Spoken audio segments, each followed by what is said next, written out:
Hello everyone, कैसे हो आप लोग। आई होप आप लोग सभी बहुत ही ज़्यादा अच्छे होंगे एंड गेयर अप होंगे आज के इस सेशन के लिए, because this is gonna be the second last lecture of Indian polity for your JKSSB VLW exam. तो आई होप आप लोगों ने इससे पहले वाले लेक्चर जरूर देखें। एक दो starting lecture was not very important, but if you have seen those lecture therefore आपको एक बेस अच्छा मिल जाता है पॉलिटी के रिगार्डिंग। तो आई होप आप लोगों को बहुत ज़्यादा मजा आ रहा होगा। मेरा नाम है Akash and I really really welcome you all on your own YouTube channel जिसका नाम है ट्रिपल एस। ठीक है, चलो तो फिर स्टार्ट करते हैं। उससे पहले एक छोटा सा, आपको पता ही है यार, रट्टा हो चुका है आप लोगों को तो, है ना। ऑलमोस्ट पिछले 11 बार लेक्चर से सेम ही चीज बोलता रहता हूं मैं। This is brief introduction about myself. These are few exams which I have cracked over the years. Along with that I am also having experience of more than 6 years in teaching in 3 major offline coaching institutes, and along with that around 4 to 5 YouTube channels also।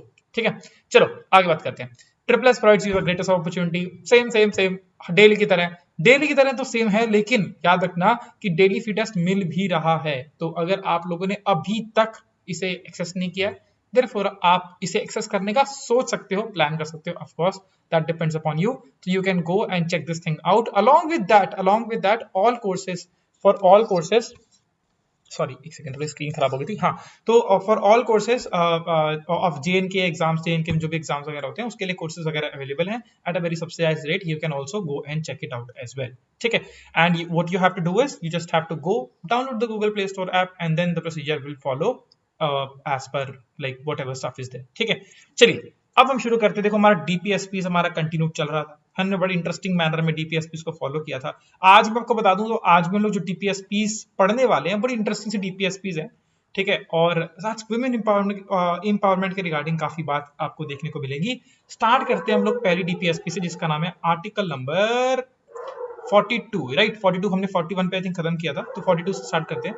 Article 42 ये क्या बोलता है? ये बोलता है कि देखो state make sure करेगा, स्टेट एक्चुअली मेक श्योर क्या कह लो, या स्टेट प्रमोट करेगा दादा, है ना। स्टेट शैल प्रमोट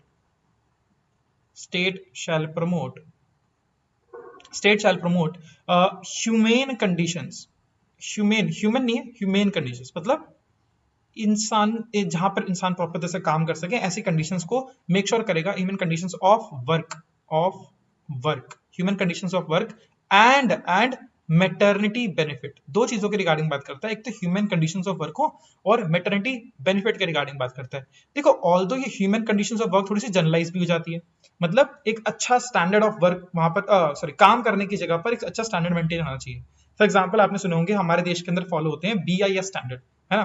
तो वो एक स्टैंडर्ड का सिस्टम है। ओहसास स्टैंडर्ड इज आउट देयर। ओहसास की फुल फॉर्म होती है that is occupational health and safety hazards. ठीक है, ये आपने सुना होगा। ठीक है, देन आपके ISO स्टैंडर्ड्स होते हैं, है ना। ये अच्छा, ISO की फुल फॉर्म क्या होती है पता है किसी को? ISO की फुल फॉर्म, जिसमें से 90% लोग इसको गलत मेंशन करते हैं ISO की फुल फॉर्म को।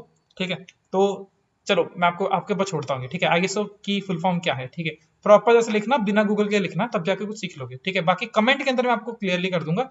अगर जो भी ऐसे क्वेश्चंस पूछता हूँ ना, आप चैट के अंदर मेंशन करते हो तो अच्छी बात है, पर एक बार कमेंट के अंदर ही मेंशन कर दिया करो। उससे ये होता है कि बाकी सब लोग भी आपका कमेंट देख सकते हैं, उससे भी सीख सकते हैं। लेकिन इंपॉर्टेंट यहाँ पर क्या है? मैटरनिटी बेनिफिट के रिगार्डिंग यहाँ पर ज्यादा बात की गई है, एम्फेसिस किया गया। और इसी के अंदर अगर आपको थोड़ा सा बताने की कोशिश करूं तो मैटरनिटी बेनिफिट क्या कहता है।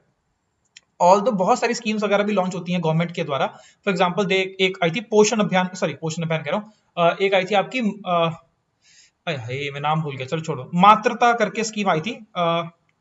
चलो मैं याद नहीं आ रही, एकदम से स्किप हो गया। एनीवेज चलो कोई नहीं। तो मैटरनिटी बेनिफिट के अंदर अगर बात करें तो जैसे फॉर एग्जांपल आपको पता है कि जब जो वर्किंग लेडीज होती हैं उनके लिए पहले 12 वीक्स ऑफ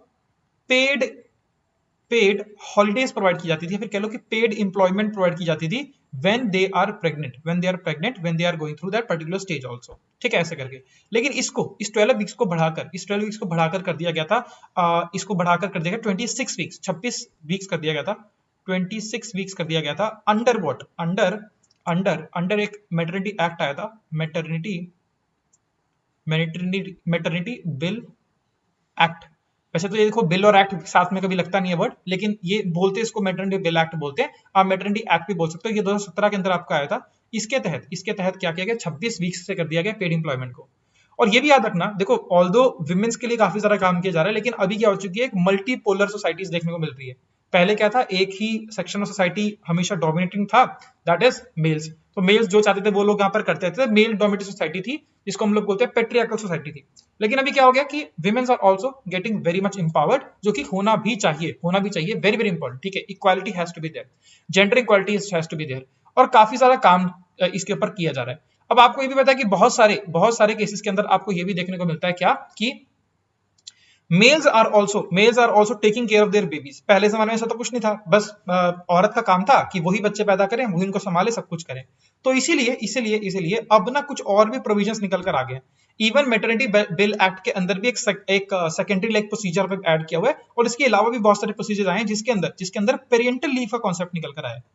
अब पेरेंटल लीव का कॉन्सेप्ट मतलब क्या कहते हैं कि पेरेंटल लीव मतलब कॉमन है। देखो ये मैटरनिटी लीव नहीं है, माँ तो कौन बनेगी, औरत ही माँ बन सकती है, ठीक है। लेकिन पेरेंटल लीव के अंदर क्या है, माँ और पापा दोनों के लिए यहाँ पर प्रोविजन यहाँ पर रखा हुआ है, और यहाँ पर बोला गया कि parental leave is also there, मतलब छुट्टी ले सकते हो आप लोग कितनी, दैट इज पेरेंटल लीव का कॉन्सेप्ट है यहाँ पर, कि पहले 6 वीक्स था, 6 वीक्स हुआ करता था कॉन्सेप्ट, इसको बढ़ाकर भी कितना कर दिया गया, 8 वीक्स कर दिया गया, बिकॉज ऑफ द फैक्ट कि यार जितनी रिस्पॉन्सिबिलिटी फीमेल की है अपने बच्चे को टेक केयर करने की, उतनी ही रिस्पॉन्सिबिलिटी एक मेल की भी है, बीइंग अ फादर। अभी वैसे कल फादर्स डे गया, तो आई होप आप लोगों सभी ने एंजॉय भी किया होगा फादर्स डे। तो it's very important for a father also to take care of the baby as like if not the baby directly, लेकिन एटलीस्ट उनकी मदर की तो केयर करें, दैट इज वेरी इंपॉर्टेंट, ठीक है। ऐसे करके तो ये कॉन्सेप्ट भी निकल कर आया। बस ये सब चीज थोड़ी सी एक्स्ट्रा चीज आपको बता रहा हूँ, बिकॉज अगर कहीं आपको बोलने का मौका मिल गया, फॉर एग्जाम्पल सीएपीएफ का एग्जाम भी आ रहा है, आप में से कुछ लोग दे रहे होंगे, तो ऐसे कॉन्सेप्ट वहां पर लिखने के लिए काफी अच्छे से काम आ जाते हैं, ठीक है। इसीलिए डिटेल में पढ़ाना पसंद मैं करता हूँ कि आप एक बार अच्छे तैयारी कर रहे हो तो एक बार ही तैयारी कर लो,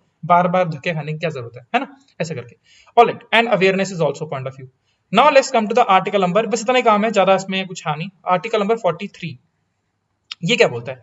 आर्टिकल 43 बात करता है देखो दो चीजों की, और ये बोलता है कि देखो जो वर्कर्स है ना, वर्कर्स, मैं स्टेटमेंट में ज्यादा लिखवा नहीं रहा आपको, वर्कर्स पढ़ना बड़ी हो जाएगी। वर्कर्स यहाँ पर क्या है, देखो दो टाइप के वर्कर्स की रिगार्डिंग यहाँ पर बात की गई। पहले यहाँ पर बात की गई जो कि यहाँ पर करते हैं एग्रीकल्चर में काम करते हैं, एग्रीकल्चर में जो यानी कि जो कृषि के अंदर आपके इन्वॉल्व है, किसी प्रकार की कृषि में इन्वॉल्व है, तो ये आपके एग्रीकल्चर वाले वर्कर्स की रिगार्डिंग बात हो रही है। सेकेंडली आपकी बात हो रही है इंडस्ट्रीज में। ऐसा क्यों बोला गया? बिकॉज दो ही अगर आप वर्कर्स के बारे में बात करो तो दो मेजर सेक्टर्स आपको देखने को मिलते हैं, agriculture sector and industry sector. Industries के अंदर इनको बोला गया कि जो इनकी जो लिविंग वेज है यानी कि जो लिविंग वेज, इनके लिए कॉन्सेप्ट निकल कर आया जिसे बोलते हैं लिविंग वेज का कॉन्सेप्ट निकल कर आया कि मतलब ऐसी एक वेज मतलब क्या, सैलरी होनी चाहिए, एक ऐसी सैलरी होनी चाहिए जिसके अंदर क्या कर सके, अपनी जिंदगी को अच्छे से बिता सके, अच्छे से गुजार सके, ऐसे यहाँ पर बोला गया।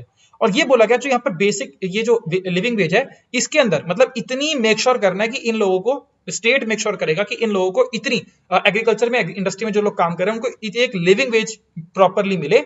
और उस लिविंग वेज के अंदर होना क्या चाहिए, दो चीजों के रिगार्डिंग बात करें कि देखो पहले तो क्या होनी चाहिए उनकी बेसिक नेसेसिटीज, मतलब क्या है, रोटी कपड़ा मकान, है ना। तो अगर वो मकान अफोर्ड नहीं कर सकते एटलीस्ट रेंट तो ले सके, तो बेसिक नेसेसिटीज जो होती हैं वो यहाँ पर अफोर्ड कर सके, प्लस उनके पास कुछ ना कुछ सोशल सिक्योरिटी बेनिफिट्स भी होने चाहिए। सोशल सिक्योरिटी बेनिफिट्स के रिगार्डिंग अगर बात करें तो अच्छा आपको पता है कि एक बीपीएल कार्ड की योजना चलती है, तो वो भी क्या एक तरह का सोशल सिक्योरिटी बेनिफिट है। आपको कुछ जैसे दिल्ली के अंदर मोहल्ला क्लिनिक चलते हैं तो काफी अफोर्डेबल होते हैं, तो वो भी एक सोशल सिक्योरिटी बेनिफिट हो गया। जेनरिक ड्रग्स जो हो गया वो भी क्या आपका सोशल सिक्योरिटी बेनिफिट हो गया। जेनरिक ड्रग्स, ठीक है, जेनरिक ड्रग्स मतलब दवाइयों के बारे में बात कर रहा हूँ, वो करके ड्रग्स की बात नहीं कर रहा हूँ, ठीक है, ओके। तो basic necessities plus social security benefits. Social security benefits में ये भी आ गया कि कोई ना कोई टाइप की योजना होनी चाहिए जिसके अंदर आप इंश्योरेंस काइंड ऑफ स्कीम होनी चाहिए, कुछ भी होना चाहिए, इस प्रकार से रिगार्डिंग यहाँ पर बात की गई। दिस इतना आप एटलीस्ट एक सम अप करने की दोगे, ठीक है। मैं पहले बता रहा हूँ अभी तक हमारे देश में यूनिवर्सल बेसिक इनकम के रिगार्डिंग बात नहीं हुई है, ठीक है। ये तभी जो बहुत सारी पार्टीज है ना, जैसे फॉर एग्जांपल अभी आप पार्टी है पंजाब के अंदर आई है, यहाँ पर बोला कि 300 यूनिट इलेक्ट्रिसिटी जो होगा आपको फ्री में देंगे, ठीक है। मैंने आपको अभी 2-4 दिन पहले बताया भी था लेक्चर के दौरान भी कि यहाँ पर बहुत बड़े बड़े पावर कट्स हो रहे हैं, तो उस मतलब ये कभी ऐसा हुआ नहीं जिंदगी में, मैं तो काफी टाइम से यहाँ पे रहूं, पर कोई पावर कट्स वगैरह हुए नहीं, बट अभी बहुत सारे पावर कट्स हो रहे हैं। वो इसीलिए हो रहे हैं कि पंजाब के पहले से इलेक्ट्रिसिटी है नहीं, तुम 300 यूनिट फ्री देने के पीछे भाग रहे हो। तो यार instead of going that 300 units of free electricity हमको नहीं चाहिए, है ना। यहाँ पे विमेन्स के लिए जो बस का ट्रैवल है वो फ्री कर दिया, लाइक इनसेन, कुछ समझ नहीं आ रहा क्यों कर रहे हैं। भाई क्या वुमेन्स पे नहीं कर सकती? दे कैन ऑफ कोर्स पे इट, ठीक है। तो ये सब कुछ करने के बाद लोड किस पे आता है? बजट प्रॉब्लम किसके आती है? हम लोग जो टैक्स पेयर्स होते हैं ना, उनके ऊपर ही आपकी आती है, ठीक है। मतलब जो आम नागरिक है जो टैक्स पे कर रहे हैं। मैं आपको एक जस्ट एक रफ एस्टिमेट के लिए बताता हूँ। जब ये स्कीम जो 300 यूनिट ऑफ फ्री इलेक्ट्रिसिटी का जो के रिगार्डिंग बात की, खाली वैसे तो ये 300 यूनिट फ्री भी नहीं दे रहे हैं, वो चलो उसके रिगार्डिंग में आपको भी और बताऊंगा, या कहीं आप खुद पढ़ लीजिएगा।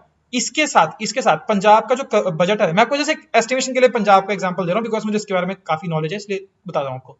करीबन करीबन इसका जो बजट है ना एस्टिमेट, वो 26,000 करोड़ से लेकर 27,000 करोड़ के बीच का बजट है, ठीक है। ये 26 से लेकर 27,000 करोड़ रुपए का बजट है, स्टेट बजट है, स्टेट बजट है ये, ठीक है। इसके अंदर से जैसे इन्होंने बोला कि 300 यूनिट ऑफ फ्री इलेक्ट्रिसिटी देंगे, तो इसके ऊपर कितना एडिशनल 3 से लेकर 4,000 करोड़, 3,000 से लेकर 4,000 करोड़ का एडिशनल क्या आ गया, बर्डन आ गया। अब ये कैसे वसूलेंगे? वैट बढ़ा दिया, पेट्रोल वगैरह से वैट बढ़ा दिया, वहां पर कहीं ना कहीं एडजस्ट कर लिया। फिर क्या टैक्स पेयर्स का जो, जैसे अभी बताता हूँ, मेरे फादर जो है सेंट्रल गवर्नमेंट मतलब इंडियन एरियाज में काम करते हैं, तो वो सेंट्रल के एम्प्लॉय हैं, वो स्टेट के एम्प्लॉय नहीं है, ठीक है।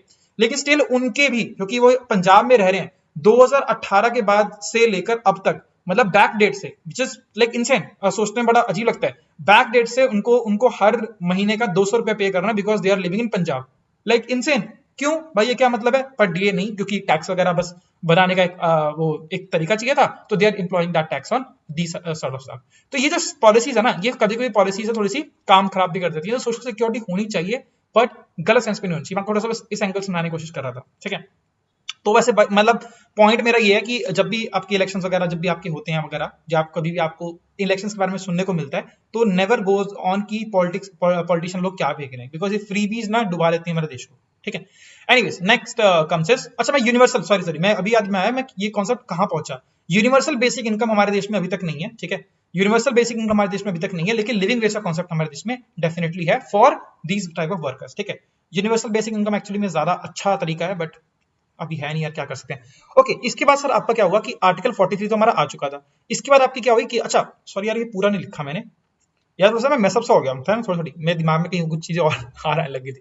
लिविंग एज का कॉन्सेप्ट तो यहाँ पर है, ये साथ साथ में ये भी बोला था कि एंड प्रमोट कॉटेज इंडस्ट्रीज को प्रमोट करो। कॉटेज इंडस्ट्रीज का मतलब क्या? फॉर एग्जांपल आपको पता होगा कि हैंडीक्राफ्ट्स वगैरह है ना, वो क्या है कि मतलब बहुत ज्यादा जो एक स्पेसिफिक एरियाज के अंदर ही बहुत ज्यादा प्रेवलेंट होते हैं, उनको यहाँ पर प्रमोट करना है, कॉटेज इंडस्ट्रीज को प्रमोट करना है। और ये सेल्फ हेल्प ग्रुप के साथ मिलकर करना है, सेल्फ हेल्प ग्रुप के साथ मिलकर करना है, ठीक है, ठीक है, ऐसे करके कॉटेज इंडस्ट्रीज वगैरह प्रमोट करनी है। जैसे फॉर एग्जांपल आपने सुना होगा जीआई टैग वगैरह भी बहुत सी चीजों को लेकर लगाते हैं ना। कोई फॉर एग्जांपल कोल्हापुरी चप्पल को जीआई टैग मिला हुआ है, ठीक है। तो कोल्हापुरी चप्पल क्या है? एक पर्टिकुलर एरिया की स्पेसिफिक एक स्पेशलिटी है। फॉर एग्जांपल आपका कश्मीर का सैफरॉन है, खैर वो तो ईडिएबल आइटम्स में आ गया। यहाँ पर क्या है कि वहां पे जो, जब देखो कोल्हापुरी चप्पल जो लोग बना रहे हैं, ठीक है, जो लोग मतलब they are making that thing, तो वो क्या हो गया, उनके पास क्या हो गया, एक ज्योग्राफिकल आइडेंटिफिकेशन टैग आ गया। तो लाइक उनके पास क्या हो गया, एक अच्छा प्रमोशन हो गया उस पर्टिकुलर प्रोडक्ट का। तो अब उसी को कॉपी नहीं कर सकता, तो उन लोगों को क्या मिल जाएगी, एक बेटर इंप्लॉयमेंट मिल जाएगी। तो ऐसे करके मतलब जो भी और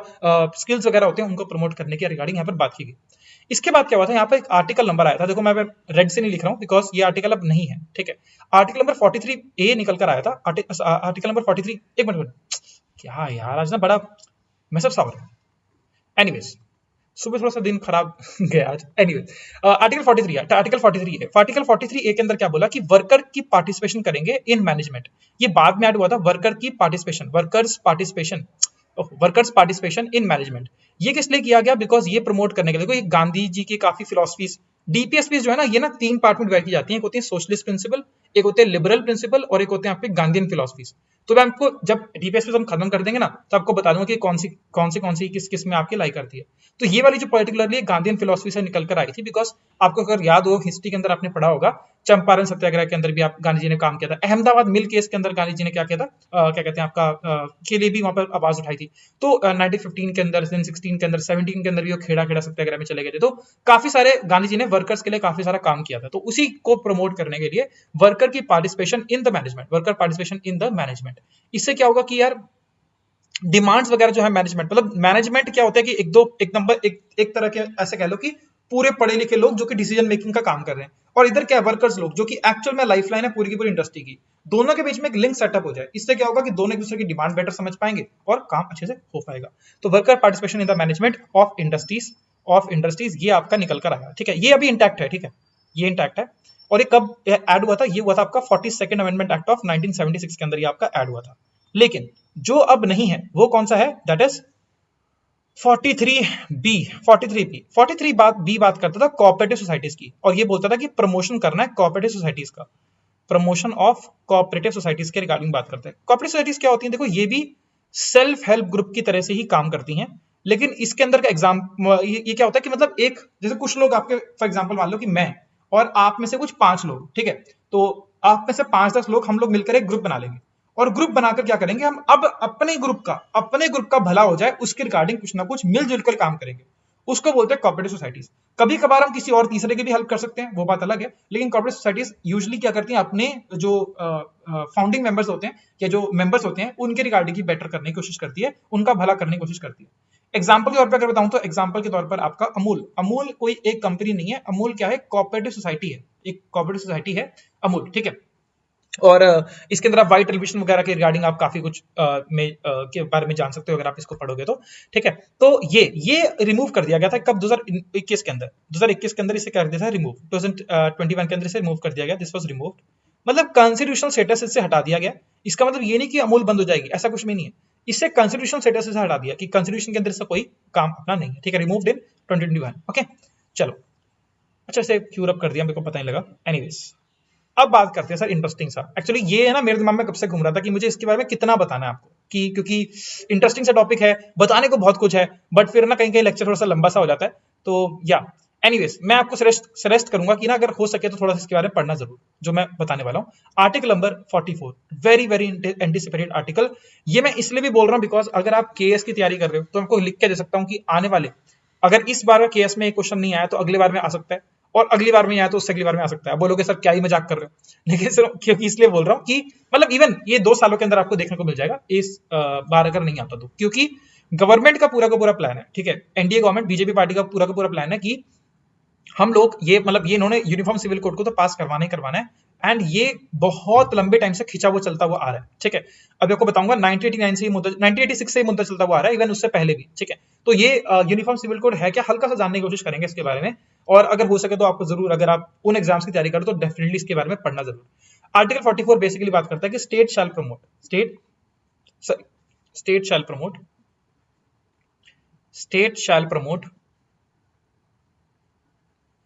प्रमोट क्या यूनिफॉर्म, एक मिनट, स्टेट शैल प्रमोट नहीं, state shall implement uniform civil code. मैं भी पर्सनली बताऊं तो मैं थोड़ा सा इसके मतलब थोड़ा सा क्या, मैं इसके फेवर में ही हूं, ठीक है। आई ऑल्सो फील कि यूनिफॉर्म सिविल कोड आना चाहिए, इससे देश में बहुत सारी इक्वालिटी आएगी। अब ये यूनिफॉर्म सिविल कोड बोलता क्या है? पहली बात तो यूनिफॉर्म से मतलब ये मैं समझना कि यूनिफॉर्म मतलब सबको सेम यूनिफॉर्म पहननी पड़ेगी, ठीक है, बिकॉज अभी ये मुद्दा चल रहा था ना तो काफी लोग उससे रिलेट कर लेते हैं, ऐसा कुछ भी नहीं है। ये बेसिकली बात करता है कि यहाँ पर क्या होने चाहिए, जितने भी सबके लिए क्या होने चाहिए, आपके कॉमन लॉज होने चाहिए, मतलब जितने भी आपके जो क्या कहते हैं आपके जो एक जो लॉज की फॉर्मुलेशन है ना, फॉर एग्जांपल एक सिंगल लॉ बना लो, मैं आपको सीधा लिखता हूँ, सिंगल लॉ एक सिंगल कानून बन जाए irrespective of the religion, irrespective of the single law irrespective of religion for the matters of, या इन द मैटर्स ऑफ कौन से मैटर्स की रिगार्डिंग यहां पर बात हो रही है? Marriage, then if I talk about divorce, ठीक है, डाइवोर्स, हाँ ठीक है ना, डाइवोर्स, देन आपका प्रॉपर्टी एंड आपका अडॉप्शन, ठीक है। इसके रिगार्डिंग यहां पर ये चीजें कुछ बोली गई, तो इन मैटर्स के रिगार्डिंग क्या हो जाए, कॉमन लॉ हो जाए, इसके अंदर धर्म क्या डिफरेंस ना हो, ऐसा करके बोला गया।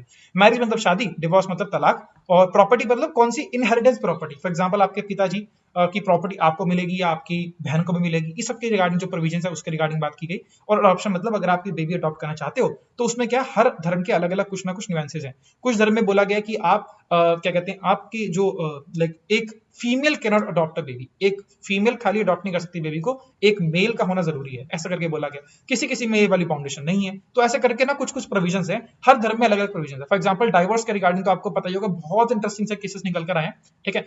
और मैं आपको एग्जांपल देने की कोशिश करता हूं एक केस की, ठीक है। वैसे ना ये आपको नाम तो आपको याद रखना ही है, तो केसेस का नाम यहाँ पर लिख देता हूँ। एक सर आपका आया था Shah Bano case, very very important case, ठीक है, शाह बानो केस। ये ना डायरेक्टली पूछ लेता है कि शाह बानो केस किससे रिलेट करता है, किस आर्टिकल से रिलेट करता है। तो शाह बानो केस जो आपका आया था 1986 के अंदर, तो एक जगह पे 1984 भी लिखा होता है चलेगा, ठीक है। 1986 के अंदर इसकी जजमेंट काइंड ऑफ आई थी यहाँ पे, ठीक है। और अगर आप पढ़ते ट्रिपल तलाक, ठीक है, ट्रिपल तलाक जो आपका आया था वो भी ट्रिपल तलाक, ये तलाक, ये भी जो आपका आया था, ये आपका कब आया था, ये आया था 2019 के अंदर, 2017 के अंदर आया था, 2017 के अंदर आपका आया था, ठीक है, मुझे याद है, मैं तब तक ग्रेजुएट नहीं हुआ था, आई रिमेंबर। तो ये आपका जो था कि Shah Bano case and triple talaq, these are related to this articles. अब ये है क्या, 4 4 4 यूनिफॉर्म है क्या, देखो समझते हैं। मैं आपको एक शाह बानो केस समझाने की कोशिश करता हूँ, बिकॉज बड़ा इंटरेस्टिंग सा केस था, तो इंटरेस्ट मजा सा आपको भी आएगा, ठीक है। तो बेसिकली क्या हुआ, शाह बानो नाम की एक फीमेल थी, ठीक है, शाह बानो नाम की एक फीमेल थी, ठीक है। ये 18 साल से एक मेल के साथ में क्या था, इनका शादी का बंधन था, ठीक है, मेल के साथ शादी का बंधन था। ऐसे वैसे बाय द वे ऐसे आप लोग रिलेशन, वो ब्लड रिलेशन वाले क्वेश्चन सॉल्व करते हो ना, चलो एनीवेज, तो ये क्या है, आपके पति पत्नी है। अब होता क्या है कि 18 साल के बाद, 18 साल के बाद इनके जो ये जो हस्बैंड है, ये क्या करते हैं, आपकी एक और दूसरी फीमेल से क्या कर लेते हैं, विवाह कर लेते हैं। ये एक दूसरी फीमेल से क्या कर लेंगे, विवाह कर लेते हैं, मतलब ये शादी कर लेते हैं, विवाह बोल रहा हूँ, शादी कर लेते हैं, ठीक है, ऐसे करके। तो ओके, इन फीमेल का जो नाम है, इन फीमेल का नाम है शाह बानो, ठीक है, शाह बानो, इनका नाम है शाह बानो। अब सब कुछ ये ठीक ठाक चल रही थी, ये लोग, ये पूरी की पूरी, मतलब ये तीनों के तीनों लोग, ये 3 साल तक क्या रहते हैं, साथ में रहते हैं। अच्छा, ये तीनों लोग नहीं थे खाली, इसके अलावा भी कुछ लोग और भी थे।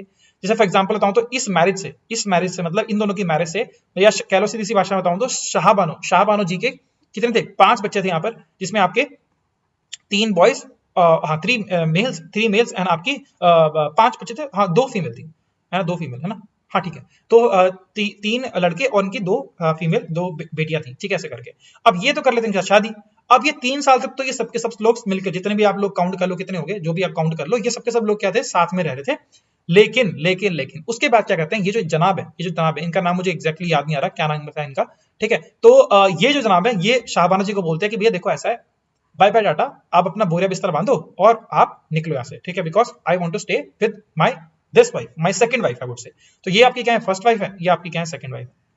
अब यहाँ पर होती है कॉम्प्लिकेशन स्टार्ट, बिकॉज अब इनकी उम्र पता है कितनी हो चुकी है, शाहबानो जी की उम्र हो चुकी है 68 years, minded 68 years, 68 years, 68 years, sorry 62 years, 62 years, 62 साल की उनकी उम्र हो चुकी है। और 62 साल की उम्र में अब सोचो 5 बच्चों का ध्यान रखना है, कैसे रखेंगे, तो इसके लिए क्या करती हैं वो एक सेक्शन का इस्तेमाल करती हैं, जो कि सेक्शन सीआरपीसी का, क्रिमिनल प्रोसीजर कोड का एक सेक्शन आता है, जिसे बोलते हैं सेक्शन 125, 123 में भी बोला गया, 125 में भी बोला गया। ये बात करता है बेसिकली किसकी, मेंटेनेंस की।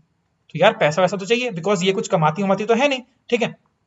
ये भी क्यों नहीं कमाते, ये भी पैट्रियार्कल सोसाइटी से मतलब कह लो कि आपकी तरपी हुई है। क्यों, क्योंकि अगर आप यहाँ पे जो ये टाइम जो चल रहा है ना, ये 1996 के आसपास का जो टाइम चल रहा है, आप थोड़ा सा सोच के देखो, इस टाइम पर क्या थी, आपकी जो सोसाइटी थी ना, वो पैट्रियार्कल सोसाइटी थी, पूरी मेल डोमिनेटेड सोसाइटी थी। यहाँ पर लड़कियों को पढ़ने तक तो दिया नहीं जाता था, ठीक है। तो आप क्या ही बात करोगे कि वो कुछ ना कुछ आके काम कर ले, that is not possible out there, ठीक है। तो for a single female who is having 5 babies to look after, 5 child to look after, it is very very important to have some kind of maintenance। तो क्या करती हैं, ये आपकी अर्जी फाइल करती हैं, जो लोकल कोर्ट होता है वहां पर अर्जी फाइल करती हैं, और डिमांड करती हैं कि आपको 200 रुपए पर मंथ की क्या मिले, आपको कुछ ना कुछ मेंटेनेंस तौर पर मिले। लेकिन ये 200 रुपए तो छोड़ो, ये जो उनका लोअर कोर्ट होता है, जहां पर इन्होंने लोअर कोर्ट में गए थे, तो लोअर कोर्ट में जो गए थे, ये इसने क्या करा कि आपको 25 रुपए पर मंथ आपको दे दी जाएगी। मतलब 200 रुपए की डिमांड करिए पर मंथ, यहाँ पर 25 रुपए पर मंथ इनको मिल रहा है, विच इज वेरी लेस। तो क्या करती है, इस तरह सा और आपके हायर कोर्ट में, मतलब उससे हायर कोर्ट में आपके क्या जाती है, जाते हैं, और ये क्या करती है, डिमांड करती है, आई थिंक 179 रुपीज की इन्होंने क्या करती है, डिमांड करती है पर मंथ। इसके खिलाफ अब जो ये जनाब है, इनके जनाब के बारे में तो मैंने आपको कुछ बताया नहीं। तो ये जनाब है ना, ये खुद में क्या है, एक लॉयर है, ये खुद में क्या है, एक लॉयर है। तो आपको पता है कि एक तरफ लॉयर, एक तरफ तो पति की लॉयर निकला, और ऊपर से ये तो मतलब इनके बारे में इनको ज्यादा कुछ पता नहीं है। She was just fighting for the right of for their kids only, ठीक है। अपने तो क्या ले लेंगे, ठीक है, लेकिन अपने बच्चों के लड़ रही थी। अब ये केस थोड़ा सा एम्पलीफाई होने वाला है, क्योंकि अब क्या करते हैं, ये जो जनाब है, ये जो मेल मेंबर है, ये जाएंगे कहां पर, ये जाएंगे आपके जो क्या कहते हैं आपके, मुझे यार एग्जैक्टली उसका अगेन मैं नाम भूल गया, कि इस बोर्ड में गए थे वो, बट बेसिकली ये वहां पर गए जहां पर एक तरह से मुस्लिम बोर्ड था, जहां पर मोहम्मदियन लॉ चलता था। बेसिकली कॉन्सेप्ट निकाल कर आ रहे हैं, जिसे बोलते हैं पर्सनल लॉ का कॉन्सेप्ट। अब ये पर्सनल लॉ का कॉन्सेप्ट कहां पढ़ते हो, अगर आपने थोड़ी बहुत हिस्ट्री पढ़ी होगी, तो वैसे तो और भी बहुत सारे न्यूएंसेस वगैरह हैं, लेकिन आपको बहुत रिलेटेबल सर अगर मेरे को एग्जांपल देना हो, तो अगर मैंने आपको पढ़ाया था एक्ट ऑफ सेटलमेंट आपको सॉरी रेगुलेशन एक्ट आपको पढ़ा था 1773 का, उसके बाद आता है आपका एक्ट ऑफ सेटलमेंट जो कि आया था 1781 के अंदर। उसके अंदर ये बात बोली गई थी कि जो हिंदू होगा ना वो अपने हिंदू लॉ के साथ उनको डील किया जाएगा, जो मुस्लिम होंगे उनके लिए मोहम्मदियन लॉ उनके लिए एप्लीकेबल होगा, मतलब हर धर्म के लोगों के लिए उनका अपना लॉ होगा, अपना कानून होगा। इस कॉन्सेप्ट को बोलते हैं पर्सनल लॉ का कॉन्सेप्ट। तो इन्होंने क्या बोला कि हमारा शरीयत वाला कानून एप्लीकेबल होगा, तो शरीयत वाले कानून में तो ऐसा कोई कॉन्सेप्ट ही नहीं है। क्यों? क्योंकि वहां पर क्या कॉन्सेप्ट था इनका, जो मतलब इनके जो हस्बैंड का जो इन्होंने निकाल के जो निचोड़ निकाल के लाए, वो बोले कि देखो हमारे पर एप्लीकेबल होता है मुस्लिम लॉ, तो सीआरपी से हमारे पर एप्लीकेबल कैसे करा सकते हो तुम लोग, है ना, बिकॉज हमारा धर्म ही डिफरेंट हो गया। और ये कौन प्रोटेक्शन दे रहा है आपको? आर्टिकल 25 आपको प्रोटेक्शन दे रहा है। ठीक है, अभी देखते हैं जरा। तो मुस्लिम लॉ के अंदर क्या बोलते हैं कि देखो हमारे बेस में क्या होगा, शरीयत कानून एप्लीकेबल होगा। ठीक है, और इसके बेस के अंदर क्या है आपका, ओनली वहां पर लिखा हुआ है कि ओनली इद्दत का जो पीरियड होता है, इद्दत का जो पीरियड होता है सिर्फ वहां तक ही हम लोग क्या कर सकते हैं, आपको वो दे सकते हैं, लाइक जो मतलब इद्दत पीरियड तक आपको मेंटेनेंस चार्ज देना होता है। अब इज्जत पीरियड की बेसिकली क्या होता है, इज्जत पीरियड की भी देखो 2-3 डेफिनेशंस वगैरह आप कह सकते हो कि अगर मतलब जब तक आपकी नई शादी नहीं हो जाती, न्यू मैरिज नहीं हो जाती, तब तक जो पीरियड होता है, जो ब्रेकिंग पीरियड होता है, उसे बोलते हैं इज्जत पीरियड। कुछ केस में सीधी सी भाषा में अगर आपको मतलब ऐसे तो कितना मर्जी हो सकता टाइम, लेकिन इसकी मैक्सिमम लिमिट 90 डेज के आसपास आपकी रखी जाती है। या फिर क्या बोलते हैं, अगर मान लो कि डेथ होगी, हस्बैंड की अगर आपकी डेथ होगी और अगर आप तब तक नई शादी नहीं कर रहे हो, डेथ होने से लेके नई शादी करने तक के बीच में जो गैप हो गया, वो भी क्या होगा, आपका इज्जत पीरियड में काउंट होगा। या फिर मान लो कि अगर आप जो फीमेल है वो क्या है, प्रेग्नेंट है, अगर फीमेल जो है प्रेग्नेंट है और जब तक आपका बेबी बॉर्न नहीं होता, तो उस पीरियड को भी हम लोग इज्जत पीरियड में काउंट करेंगे। तो in any that case, in any of this cases क्या करेंगे, मेंटेनेंस प्रोवाइड की जाएगी।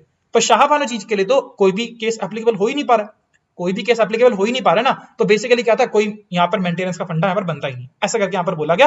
तो ये डिसीजन काफी ज्यादा एम्पलीफाई हो चुका था। लेकिन अब क्या हो गया सर, सुप्रीम कोर्ट इन्वॉल्व हो गया। और सुप्रीम कोर्ट मतलब सब तक सुप्रीम कोर्ट इन्वॉल्व हो चुका था। और सुप्रीम कोर्ट क्या है, सुप्रीम कोर्ट के जो चीफ जस्टिस थे उस टाइम पर, जिनका नाम था वाई वी चंद्रचूड, ये बहुत ज्यादा इंटरेस्टिंग से इंसान है, इनके टाइम पर बहुत इंटरेस्टिंग डिसीजन भी लिए गए। तो वाई वी चंद्रचूड ने ये बेसिकली क्या था, शाहबानो जी के केस के शाहबानो जी को यहाँ पर सही ठहराया और ये बोला कि इनको मेंटेनेंस मिलनी चाहिए। अब होगी दिक्कत, क्योंकि बेसिकली शाहबानो जी यहाँ पर जीत गई। अब समझे यार, उस टाइम की जो सोसाइटी वहां पर थी, उस टाइम की सोसाइटी वहां पर जो थी, वहां पर एक मुस्लिम फीमेल, एक तो फीमेल ऊपर से एक मुस्लिम फीमेल जीत रही। तो एक तरह से क्या लोग इसको परस्यू कर रहे थे कि ये तो क्या है, हमने जो धर्म, हमारे जो कानून बनाए थे, नियम बनाए थे, इन सबके अगेंस्ट जाकर एक वुमेन स्टैंड अप कर रही है। और दुनिया में कोई भी एग्जांपल ले लो, जब भी पहली कोई ना कोई, फॉर एग्जांपल रजिया सुल्तान देख लो या फिर रानी लक्ष्मीबाई देख लो, कोई भी देख लो आप, बहुत सारे जो भी एग्जांपल्स हैं, कभी भी जब भी पहली फीमेल खड़ी होती है ना, तो मतलब बहुत सारे लोग क्या करते हैं, उन्हें वापस खींचने की कोशिश करते हैं, क्योंकि एक ऐसा लगता है कि मेल डोमिनेशन के खिलाफ है। ठीक है, which is very sad, but this is a harsh reality. जो भी आप हिस्ट्री के अंदर एग्जांपल देखो, हिस्ट्री के आप अभी एग्जांपल देखो कि ऑल्दो अब तो काफी न्यूट्रलाइज हो चुका है, लेकिन स्टिल अभी भी यहाँ पर ये प्रेवलेंट है चीजें, यहाँ प्रेवलेंट है चीजें, आप देख सकते हो टायर 2 या टायर 3 सिटीज में जाकर आप देख सकते हैं ऐसे करके। ठीक है, तो ये जब खड़े हुए तो क्या होगा कि जो भी मतलब काफी ज्यादा रोष प्रदर्शन यहाँ पर होने लग गया, सड़कों वड़कों पे बहुत सारे मतलब गवर्नमेंट के खिलाफ, सुप्रीम कोर्ट को तो क्या ही कर लेंगे, तो भाई गवर्नमेंट के खिलाफ यहाँ पर काफी सारे मतलब ऐसे नारे वारे लगाने लग गए, मतलब बहुत सारा रिवोल्ट वगैरह कुछ टाइप का होने लग गया था। अब इसी बीच में क्या हो गया था कि इंदिरा गांधी जी की क्या हो चुकी थी, डेथ हो चुकी थी। ठीक है, मतलब उनको असैसिनेट कर दिया, उनकी डेथ हो चुकी थी। अब बेसिकली यहाँ पर क्या हुआ कि यहाँ पर आगे राजीव गांधी पावर के अंदर, राजीव गांधी पावर में आगे, मतलब कांग्रेस पार्टी यहाँ पर चल रही है। अब राजीव गांधी को समझ तो आ गया कि यार गड़बड़ तो मामला है, अब किसी ना किसी तरह से मुस्लिम सपोर्टर्स को अपने साथ में करना पड़ेगा। तो ये एक नया हथकंडा निकाल के आते हैं। ऑल्दो इनकी पार्टी के बहुत सारे लोग, इवन अगर बताऊं तो आज के जो प्रेजेंट डे ऑफ गवर्नर है, उनका नाम भी कुछ आई थिंक मोहम्मद ए से नाम स्टार्ट होता है, मुझे याद नहीं आ रहा, अरफी है ऐसा कुछ नाम है उनका। तो ये आप देख लेना, मोहम्मद आरिफ, शायद उनका नाम आरिफ है, मोहम्मद आरिफ। वो खुद भी अगेंस्ट थे और उन्हें पार्टी को रिजाइन भी कर दिया था ऑन दिस पर्टिकुलर जो ये लॉ निकाल कर आने वाला है। इन्होंने निकाला 1984 के अंदर ये एक अपना एक्ट निकाल कर आते हैं, 1986 के अंदर, 96 के अंदर ये अपना एक्ट निकाल कर आते हैं। 1984 में तो पावर में आए थे। ठीक है, इन्होंने निकाला Muslim protection act, Muslim women protection act. देखो नाम से बिल्कुल कंफ्यूज मत होना, मुस्लिम विमेन प्रोटेक्शन एक्ट, बस ये नाम का ही प्रोटेक्शन एक्ट है, प्रोटेक्शन एक्ट। इन्होंने क्या बोला इस एक्ट के अंदर कि देखो ऐसा है कि इस एक्ट के तहत जो ये सुप्रीम कोर्ट की जजमेंट है ना, इसे हम कर देते खारिज, क्योंकि यहां पर क्या बोला कि जो भी डिसीजंस होंगे मुस्लिम फीमेल के रिगार्डिंग, वो एज पर द शरीयत लॉ या फिर जो आपके मुस्लिम लॉ है, मोहम्मदियन लॉ है, उसके हिसाब से ही लिए जाएंगे। और इससे क्या हुआ कि मुस्लिम सपोर्टर्स इनके साथ में यहाँ पर मिल गए। आप ना कभी इनके कन्वर्सेशन पढ़ के रखना, मैं आपको दिखा नहीं सकता, पर इट वाज सो मतलब इतनी गंदी कन्वर्सेशन थी ना, इतनी गंदी पॉलिटिक्स खेली जा रही थी कि सिर्फ कुछ सपोर्टर्स को अपनी साइड करने के लिए मुस्लिम वुमेन्स की यहाँ पर बलि चला दी गई, ठीक है, ऐसे करके। और बड़ी सैड बात यह है कि 33 साल 33 ईयर्स लगे इस कानून को चलते चलते, 33 ईयर्स लगे। और 33 ईयर्स के बाद आपको पता है कि यहाँ पर आएंगे 2017 के अंदर मोदी जी आएंगे, ठीक है। मोदी जी, एटलीस्ट मुझे मोदी जी की ना ये वाली बात अच्छी लगती है, ठीक है, डिसीजन लेने में कोई टेंशन वाली बात नहीं है, कि मतलब करना है तो करना है, भले फिर कुछ भी हो जाए। उसका एक रीजन ये भी है कि कोई ना कोई इनके ऑपोजिशन में कोई पार्टी ढंग से है ही नहीं, ठीक है। 33 ईयर्स लगे, 33 साल के बाद 2017 के अंदर जाकर क्या होता है, आपका ट्रिपल तलाक आता है। और ट्रिपल तलाक के अंदर इस लॉ के अंदर भी अमेंडमेंट की जाती है। मुस्लिम रिडक्शन वुमेन एक्ट 2019 की अमेंडमेंट यहाँ पर की गई। 19 के अंदर, 2017 के अंदर ये ट्रिपल तलाक आया था, फिर 2019 के अंदर जाकर मतलब ये मुस्लिम विमेन प्रोटेक्शन एक्ट के अंदर जाकर एक अमेंडमेंट की जाती है। और ये बोला जाता है कि भाई देखो ऐसा है, ये ऐसा कुछ नहीं है कि यही एप्लीकेबल होगा, यही एप्लीकेबल होगा। इसके अंदर विमेन को ज्यादा बेनिफिट्स देने की यहाँ पर बात की गई, या फिर उनको एटलीस्ट इक्वालिटी के रिगार्डिंग यहाँ पर बात की गई। और ये फिर सुप्रीम कोर्ट का जजमेंट वगैरह जैसा वो भी इंटैक्ट रख दिया। इवन ट्रिपल तलाक खुद में क्या एक बहुत बड़ा लैंडमार्क केस था, बिकॉज यहाँ पर आपको पता है कि जो 3 बार तलाक तलाक तलाक बोलकर तलाक दे दिया रहता था, जिसे बोलते हैं आई थिंक तलाक ए बिदत। तो दो तरीके होते हैं तलाक देने के, और इसमें से एक था तलाक ए बिदत। तो इसको क्या था, आपका क्रिमिनलाइज कर दिया कि इस तरह से अगर आप तलाक दोगे, 3 बार बोल के तलाक देते हो ना, तो 3 साल की सजा ले लो, काम खत्म करो। तो 3 इयर्स ऑफ जेल का प्रोविजन यहाँ पर आपका है। और इसके बाद ये भी बोला जाता है कि ऑलमोस्ट, वैसे ऑफिशियल डाटा जो गवर्नमेंट का है वो ये बोलते हैं कि अराउंड 2021 तक अराउंड 85% डिक्रीमेंट आ गया केसेस के अंदर। 85% केसेस में डिक्रीमेंट आ गया। जो तलाक लोग देते थे ना, अब वो तलाक देना 85% लोगों ने कम कर दिया है। थोड़े बहुत इसके उल्टे वाले केसेस भी हैं, मतलब कुछ लोग इसका गलत फायदा भी उठाते हैं, वो तो बात अलग ही है। लेकिन खैर ये वाला ड्रॉप आपको देखने को मिला, सिग्निफिकेंट ड्रॉप आपको देखने को मिला। तो ये सब चीजों के साथ यहाँ पर बेसिकली हुआ क्या कि मुस्लिम विमेंस की, पर्टिकुलरली मुस्लिम की, बिकॉज मैं ये दोनों केसेस मुस्लिम से संबंधित रखते हैं, तो ये मुस्लिम विमेंस की यहाँ पर क्या होगी, काफी ज्यादा बेटरमेंट होगी सोसाइटी के अंदर। एंड देयरफॉर मैं आपको ये ग्राउंड रियलिटी बता रहा हूं। देखो वैसे आप लोग खुद भी जानते होंगे, अपने घरों में आपकी इंटरेक्शन वगैरह होती होगी। मेरा जो बैकग्राउंड है वो यूपी से बिलोंग करता हूँ। यूपी में एक जगह आती है, बोलते हैं मुरादाबाद, ठीक है, अगर आपको पता हो मुरादाबाद। ये एक मुस्लिम मेजॉरिटी प्लेस है, ठीक है। और हमारा जो मतलब नेटिव प्लेस है, जो मतलब मेरे पापा की साइड जो है, वो मुरादाबाद से ही बिलोंग करते हैं हम लोग। जहां पर हम लोग रहते हैं वो भी एक मुस्लिम डोमिनेटेड एरिया, ठीक है, although we are from a Hindu background, ठीक है। मेरी वहां पर बहुत सारे मतलब ऐसे ना दोस्त भी हैं, और मेरे बहुत सारे वहां पर रिश्तेदार भी हैं, आंटीज वगैरह भी जानता हूँ, they are from Muslim like family, है ना। मेरे को वो बोलते हैं, मैं उनसे कई बार बात कर चुका, मैंने कहा यार आपको ऐसा लगता है ना कि थोड़ा मतलब, बिकॉज ये तो नैरेटिव है और हम लोग जैसे न्यूट्रल पर्सपेक्टिव से देखते हैं कि आप मतलब वोट किसको डालते हो। कहते हैं यार कुछ भी हो जाए हम तो डालेंगे मोदी को वोट, बिकॉज एटलीस्ट ना ये चीज इन्होंने अच्छी की है कि हम लोगों को मतलब दे आर सपोर्टिंग अस। तो मतलब ये चीज ना it's a very good thing. और मैं तो कहता हूँ कि इस पे और भी काम करना चाहिए, सबको इक्वालिटी का मौका मिलना चाहिए, not just from females from particular region, और भी लोगों को यहाँ पर राइट्स मिलने चाहिए। खैर ये सब तो बात हो गई। तो यूनिफॉर्म सिविल कोड के रिगार्डिंग जो आपको मैंने बताया, ये बहुत कुछ आपको आगे सुनने को मिलेगा, 1-2 सालों के अंदर पक्का सुनने को मिल जाएगा आपको और अच्छे से, ठीक है। थोड़ा ज्यादा लंबा हो गया, बट एनीवेज कोई दिक्कत वाली बात नहीं है, कुछ चीजें सीखने चाहिए। देन सर आपका आता है आर्टिकल नंबर 45। आर्टिकल नंबर 45 के रिगार्डिंग बात करते हैं। मैंने थोड़ा सा ना पहले हल्का हल्का फास्ट भी बोला है वो केस वगैरह, बिकॉज बहुत सारे लोगों को ऐसा लगता है कि टाइम वेस्ट कर रहा हूं मैं, ठीक है। तो इसीलिए मुझे थोड़ा सा मैंने फास्ट भी बोल दिया, आप स्लो करके सुन सकते हो। आर्टिकल 45 ये बेसिकली बात करते हैं, देखो ये भी इंटरेस्टिंग वन है, क्यों, क्योंकि ये क्वेश्चन इंपॉर्टेंट भी है आर्टिकल 45 वाला, ठीक है। यूनिफॉर्म सिविल कोड भी इंपॉर्टेंट था, डायरेक्टली पूछ सकते हैं आपसे पेपर में। ये क्या बोलता है कि स्टेट शैल प्रमोट थकान होगी, state shall promote early childhood care early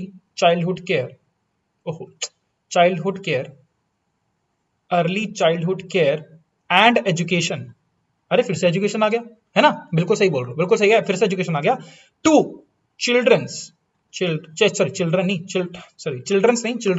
up to the age of 14 years. अब हो गया गड़बड़, क्यों, क्योंकि अगर आप ध्यान से स्टेटमेंट को पढ़ो तो इसमें मैंने बहुत बड़ी मिस्टेक सी कर दी है। मैंने क्या बोला कि स्टेट मेक श्योर करेगा कि अर्ली चाइल्डहुड केयर मिल जाए और एजुकेशन मिल जाए, या सिंपल सी बात समझो कि एजुकेशन मिल जाए to children up to the age of 14 years. अब दिमाग में आपकी घंटी बजनी चाहिए, क्यों, क्योंकि हम लोग पहले से पढ़ चुके हैं राइट टू एजुकेशन। सर उसमें भी तो आपने ये बोला था, क्या भाग मांग तो नहीं खा लिया आपने, क्यों, क्योंकि आपने ये सेम चीज तो बोली थी वहां पर बोला था कि 6 से लेकर 14 साल के बच्चों को एजुकेशन देनी है। आप यहाँ पर खुद कह रहे हो कि 14 साल के बच्चों को एजुकेशन देनी है, 6 से 14 साल वाले बच्चे तो खुद काउंट हो गए ना। तो ये तो रिपीट हो गया आर्टिकल। इसमें डीपीएसपी और फंडामेंटल में क्या डिफरेंस रहा? बिल्कुल सही बोल रहे हो आप लोग, बिल्कुल सही बोल रहे हो, इसलिए इसको मैं काट रहा हूं। क्योंकि ये पहले 14 इयर्स हुआ करता था, लेकिन अब ये 14 इयर्स नहीं होता। अब क्या होता है? अब होता है 6 इयर्स यहां पर होता है। मतलब 0 से लेकर 6 साल के बच्चे को कौन एजुकेशन प्रोवाइड करेगा? एजुकेशन प्रोवाइड जो की जाएगी वो किसके अंडर प्रोवाइड की जाएगी? डीपीएसपी के अंदर प्रोवाइड की जाएगी, ठीक है, subject to the economic capacity of state.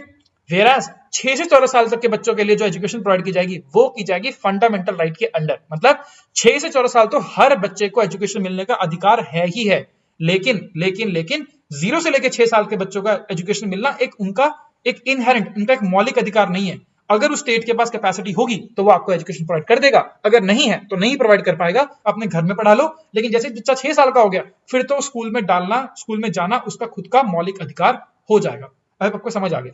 अभी 14 साल को काटकर 6 साल कब किया गया? सेम अमेंडमेंट आप लोग अच्छे से जानते हो, 86th अमेंडमेंट एक्ट ऑफ 2002 के अंदर आपका ये किया गया, जिसके अंदर आपको कुछ बदलाव आए थे। एक बार भी उसके रिगार्डिंग हम लोग कल एक बार लास्ट लेक्चर जब हमारा होगा ना उसके अंदर फिर से हम लोग यही वाले अमेंडमेंट एक बार दोबारा से पढ़ने वाले हैं, बिकॉज वहां पर भी कुछ और ऐड किया गया था, ठीक है। चलो अच्छा, बाय द वे बता दूं इसके अंदर ना ये जो है ना कि प्रमोट करना अर्ली चाइल्डहुड केयर और प्लस यहाँ पर एजुकेशन को प्रमोट करने की बात की गई है, तो यहीं से एक रिलेशन रखता है जिसे बोलते हैं मिड डे मील का कॉन्सेप्ट। मिड डे मील का जो कॉन्सेप्ट है, बिकॉज क्या था कि बच्चे पुराने जमाने में क्या था, थोड़ी सी पॉवर्टी वगैरह ज्यादा थी हमारे देश में प्रेवलेंट थी, तो क्या करते थे कि जो पेरेंट्स वगैरह है वो क्या करते थे, बच्चों को भेजते नहीं थे पढ़ने के लिए, इससे बढ़िया क्या करेगा, काम कर लेगा, कुछ 4 पैसे कमा के आएगा, खाना पीना दे देंगे इसको। तो क्या किया गया कि आप पढ़ने बच्चा भेजो, हम यहाँ पर खाना खुद ही प्रोवाइड कर देंगे, न्यूट्रिशनल फूड प्रोवाइड कर देंगे, ऐसे करके। तो मिड डे मील का जो कॉन्सेप्ट था ये आपका इंट्रोड्यूस किया गया। सबसे पहला स्टेट कौन सा था जहां पर ये आपका ये मिड डे मील आपका निकल कर आया, ठीक है। फर्स्ट स्टेट वॉज कौन सा? State of Tamil Nadu. State of Tamil Nadu के अंदर आपका इंट्रोड्यूस हुआ था, फिर आपके followed by many other states.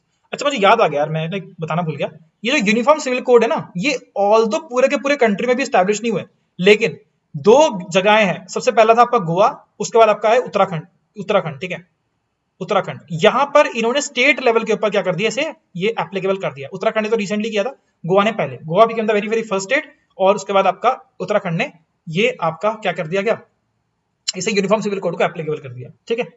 Okay चलो, ये भी आपकी अच्छी वाली बात होगी। देन आपका आता है कि हाँ ये तो mid day meal concept Tamil Nadu, हाँ ठीक है, ओके फाइन। चलो आगे बढ़ते हैं। आर्टिकल नंबर कौन सा आ गया आपका ना, आर्टिकल नंबर 46। ये क्या बात करता है? ये था आपका आर्टिकल 46 वॉज हाँ ये तो बकवास आर्टिकल था। ये बोलता है कि आपका स्टेट मेक श्योर करेगा, ये था 2 बकवासी आर्टिकल आते हैं। स्टेट मेक श्योर करेगा, क्या करेगा, protect interest of economically weaker sections and SC and ST.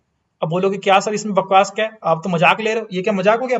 नहीं मजाक की बात नहीं है, बिकॉज ये मैंने इसलिए इसको बोला कि it's not very important, because इसके रिगार्डिंग हम लोग पहले से ही क्या कर चुके हैं, राइट टू इक्वालिटी के अंदर हम लोग पढ़ चुके हैं कि वहां पर भी बोला गया था कि इंटरेस्ट को प्रिवेंट करना। तो it's like a kind of repetitive stuff, तो ज्यादा इसमें कुछ नहीं है। बस इसमें ये है कि इसका जो बेस है वो वाइडर है, मतलब इसके अंदर और भी बहुत सारा काम किए जाएंगे। वहां पर स्पेसिफिक था कि डिस्क्रिमिनेशन नहीं होनी चाहिए, वहां पर एम्प्लॉयमेंट के अंदर इनको अपॉर्चुनिटीज देंगे, वहां पर स्पेसिफिक रोल उनका बताया था। लेकिन यहाँ पर इसका काफी ज्यादा वाइडर स्कोप है, तो कई जगह पर और भी यहाँ पर दी जाती है, ठीक है, ऐसे करके मतलब ये प्रोटेक्ट किया जाता है इंटरेस्ट वगैरह को, ठीक है। इकोनॉमिक वीकर सेक्शन मतलब ईडब्ल्यूएस का जो कोटे के रिगार्डिंग बात हुई थी वो भी यहीं से निकल कर आई थी, ठीक है, ऐसे करके। ये कौन से आर्टिकल में? आर्टिकल 16 से संबंधित रखता है, आर्टिकल 46 आर्टिकल 16 संबंधित रखता है, ठीक है। तो छोड़ो यार, ये तो आपको लोग को पता ही है, तो मैं क्यों लिख रहा हूं, है ना। चलो एक काम करते हैं, आखिरी आर्टिकल और पढ़ लेते हैं, बिकॉज इसके बाद जो आर्टिकल होगा ना वो थोड़ा लंबा हो जाएगा, मैं अच्छे से पढ़ाऊंगा सारे आर्टिकल को भी, ठीक है। आर्टिकल 47 ये किसके रिगार्डिंग बात करता है? ये बात करता है क्या कि स्टेट मेक श्योर करेगा, स्टेट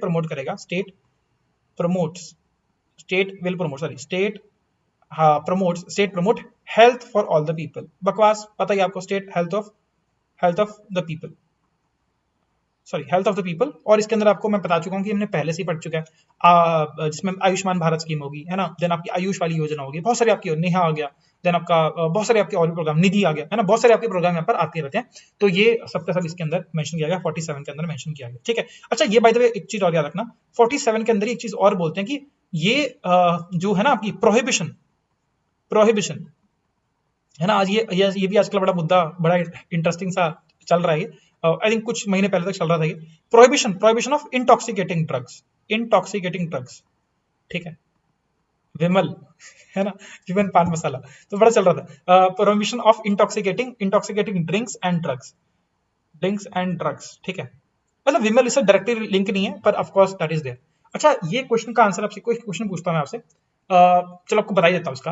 अभी ना रिसेंटली करंट अफेयर में था, मतलब ये बेसिकली क्या बोल रहा है कि ड्रिंक्स, जो ड्रिंकिंग वगैरह करते हैं और ड्रग्स वगैरह करते हैं, इसको प्रमोट नहीं करेगा, स्टेट प्रमोट नहीं करेगा, रादर इसको क्या कहते हैं डी लाइक इसका मतलब थोड़ा सा क्या कहते हैं आपका प्रोहिबिशन करने के लिए इसके ऊपर रादर बहुत सा टैक्सेस लगाएगा, इससे जितना वसूल हो सकता है उतना वसूल होगा, इसकी जो क्या कहते हैं आपकी जो अवेलेबिलिटी है उसे रिड्यूस करने की कोशिश करेगा कि क्या कर सके, मतलब लोग इसके पीछे ज्यादा ना भाग सके, हमारी यूथ वगैरह ना खराब हो जाए, ऐसे करके, ठीक है। और मैं बोल रहा था कि कौन सा देश, पहला सा देश बन गया, कौन सा, कनाडा।